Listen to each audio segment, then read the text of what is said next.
السلام علیکم ورحمۃ اللہ وبرکاتہ۔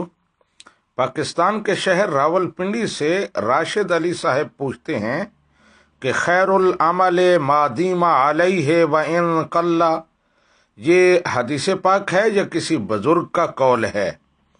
جی راشد علی صاحب، یہ حدیث پاک ہے اور بڑی مستند حدیث ہے۔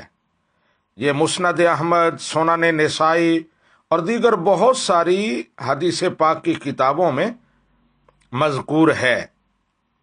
الفاظ مختلف ہیں، آپ نے ما دیم علیہ پڑھا ہے لیکن اصل لفظ ما دام علیہ ہے، اور اس کے علاوہ بھی اختلاف ہیں الفاظوں میں۔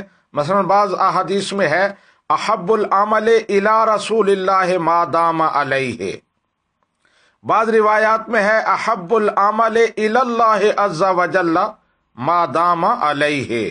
الفاظ مختلف ہیں لیکن معنی و مفہوم تمام روایات کا ایک ہی ہے کہ اللہ سبحانہ و تعالی اور اس کے محبوب کو وہ عمل پسند ہے کہ وہ دائمی ہو، استقامت کے ساتھ ہو، اگرچہ تھوڑا ہو۔